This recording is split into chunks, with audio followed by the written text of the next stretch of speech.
I want you to check the links below in the description box. Everybody wants to write a book. Everybody wants to write a book. But the point is, do y'all have policy?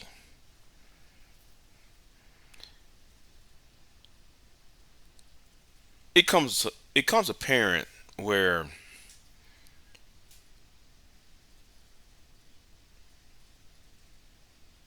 it is the economy. It is the educational gap.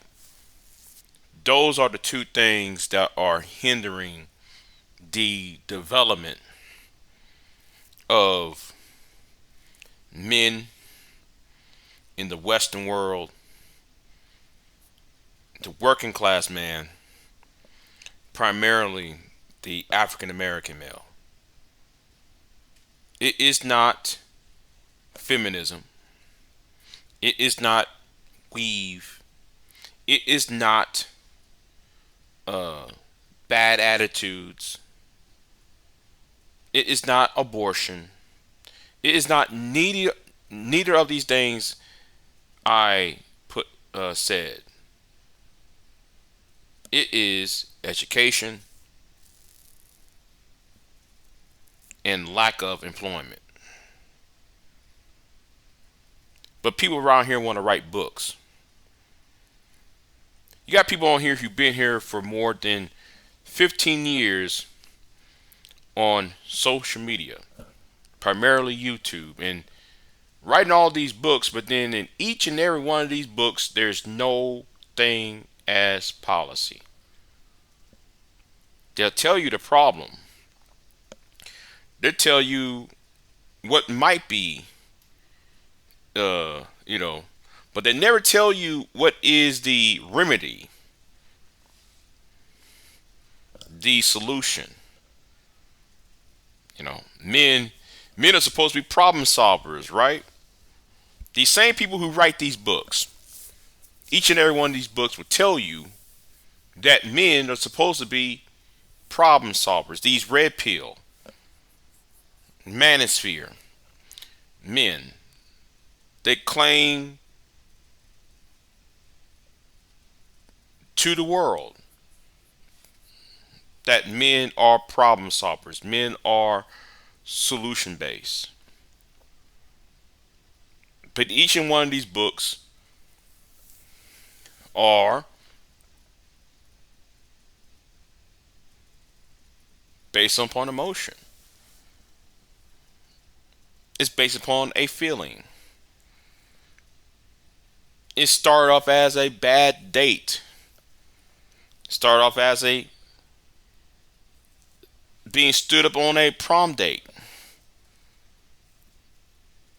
Some start off as having sex with the wrong woman and being on child support.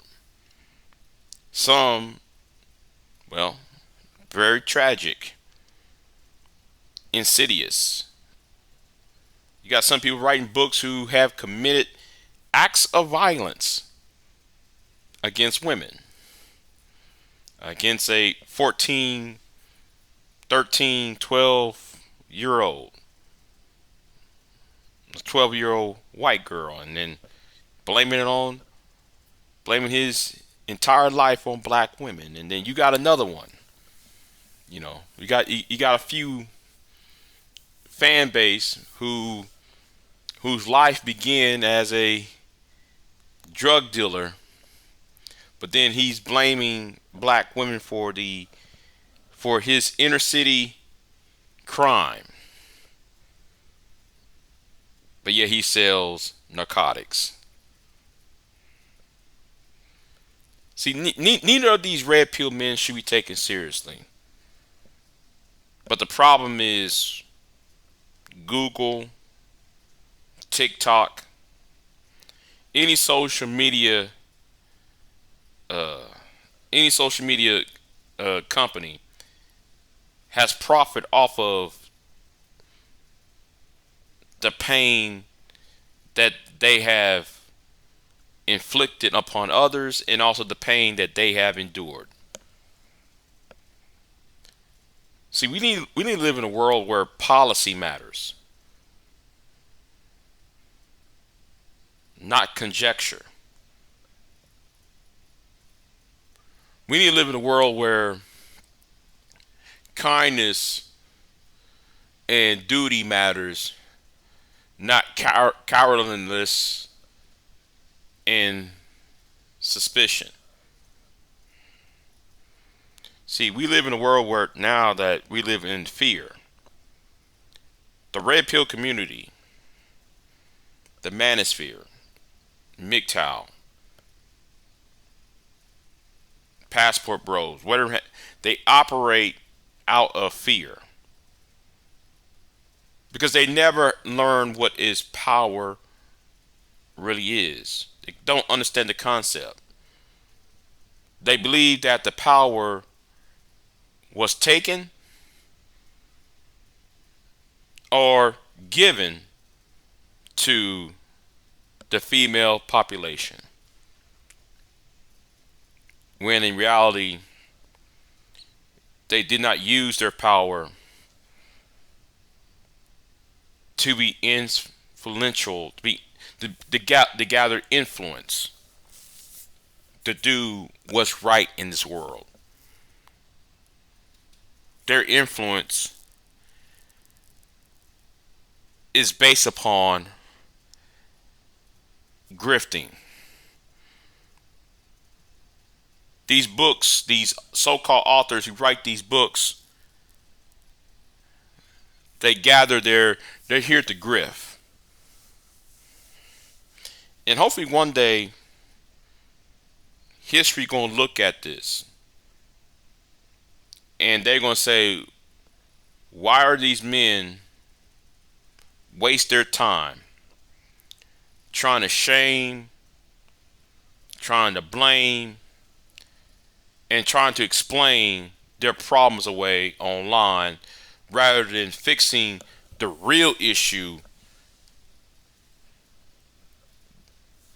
in the world. Unlike them, I'm going to go ahead and say it right now. Unlike them, I have policy. We got an educational gap that's been going on since the late 1980s. We have an employment gap because of the education and the collapse of our education. We also have our employment. People cannot buy houses. Men can't buy houses to create families, or at least at some level attain stability in one's community. See, these are the things that men should be talking about. But we have these charlatans, these fools, these clowns who are getting in the way of progress. And they will sit here and make excuses saying, well, Big J, you should build a better mousetrap. They'll sit here and say, you're blue pill. They'll sit here and say you're purple pill. They'll sit here and say all that nonsense rather than focusing on what really matters.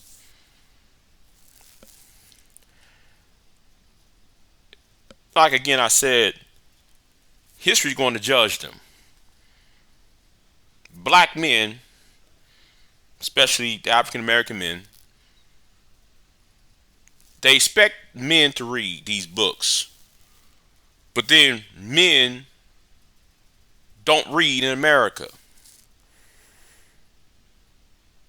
The population of the United States today does not acquire reading of books.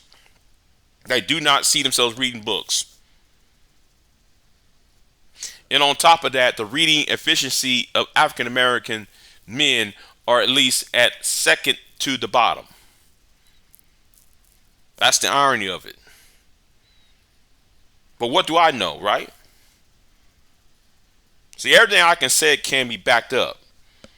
Everything I can say can be nearly backed up, but then they don't want to hear it because they're scared. They're cowardly. And they're too old. Yes, they're too old to do this shame, blame, explain, and worry about what a woman's doing rather than trying to uplift his brethren, his fellow brothers.